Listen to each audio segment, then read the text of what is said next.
Yo my people, what is going on? Welcome back to Laced Up Boxing, and what a fucking week. I mean, this has just been a sick week for boxing. First of all, we had Inoue versus Fulton, a fight which I thought was going to go the distance, and it was just not that. I predicted that Fulton would take the first few rounds and Inoue would figure him out. Nah, Inoue started putting on the pressure from the first bell, throwing 4 or 5 punch combinations, and Fulton was just on the back foot looking to land anything really. He landed a handful of punches, but there was a clear power advantage in Inoue's favour and a clear speed advantage. As much as I love Fulton, it is exciting that Inoue won, because you can see that his power held through moving up a weight class, which then means he can go up further weight classes. This was a junior featherweight fight. I'd love to maybe one day see him work his way up to lightweight and start running with the boys over there. And the combination that put him down was just insane. Going to the body, come over the top with that right hand, and then check left hook on the way down.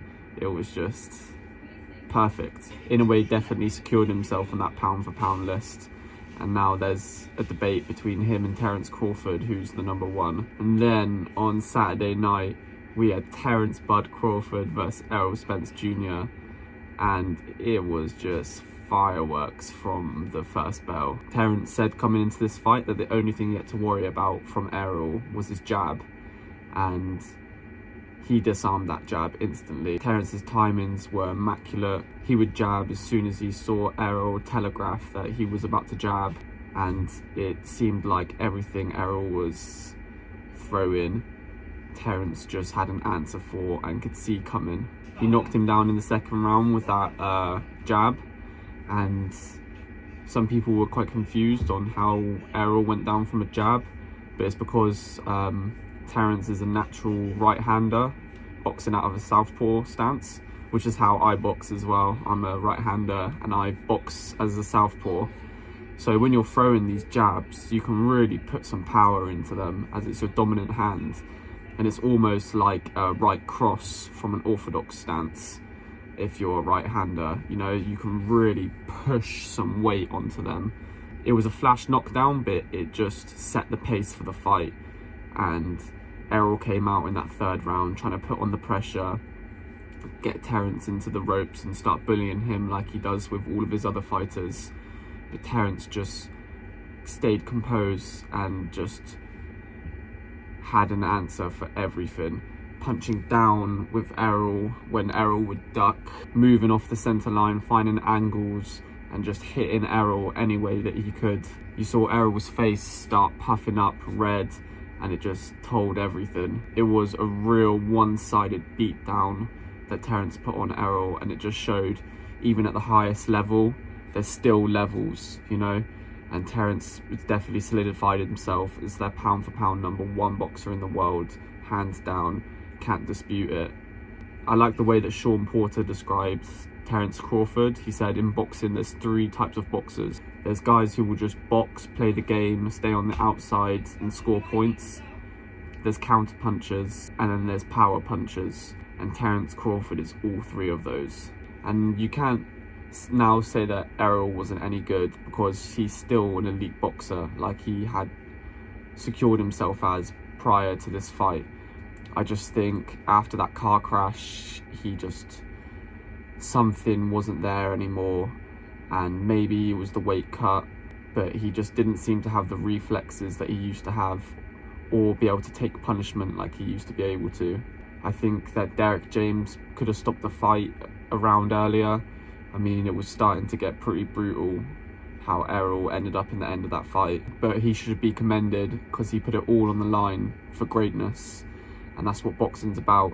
This year in boxing, you've seen these top fights being made, and that's because of people like Errol Spence Jr. and Terence Crawford, who are willing to put their O on the line just for greatness. And there needs to be a change in boxing where people aren't so scared to lose their O. At the end of the day, these are these legacy fights, and someone's always got to lose, you know. But it doesn't mean that they get forgotten about, or they shouldn't get forgotten about. This is the top level of boxing, so there's nothing to be ashamed about losing a fight to a top level opponent. And Errol took the loss well in the post-fight press conference. He just had no excuses, said the better man won, and just gave his hats off to Terence. Now, moving forward for Terence is exciting.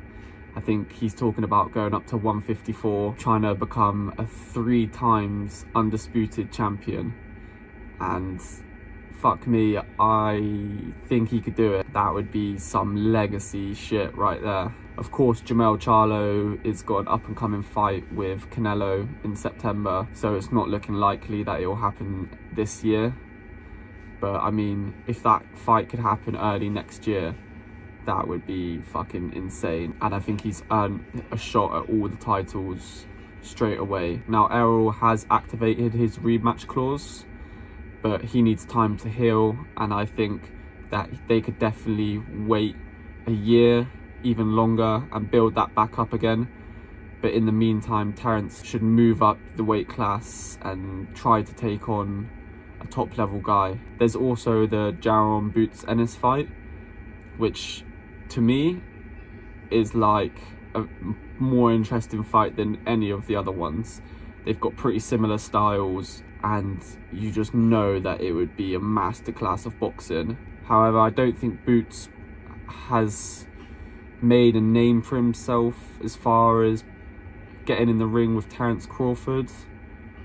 It might be a bit too early in his career. I think he still needs to build himself up and build his name, and hopefully that fight will happen a little bit further down the line. But that's definitely a fight to look out for in the future. Terence definitely has some options on the table, but I think he should really strive for that greatness and strive for that 3 times undisputed champ.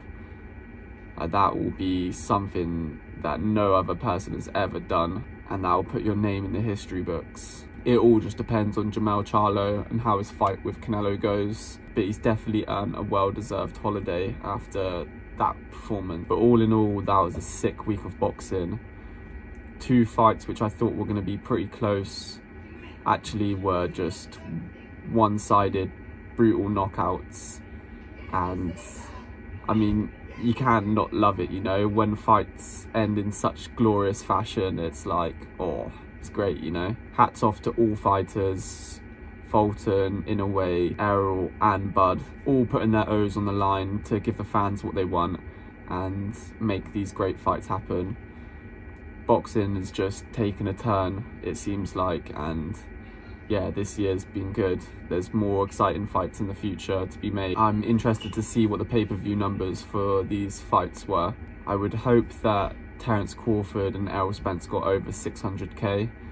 I believe they probably would have, and I think the rematch will be even bigger if they promote it and build it up in the right way, and if Errol can recoup and train himself and make adjustments to what happened, because he can't fight like that again against Terence, staying in front of him and trying to walk Terence down. It was just a bad idea from the start. But let me know what you guys think in the comments below. What should Terence Crawford do next? What should Stephen Fulton do next? What should all these fighters do next?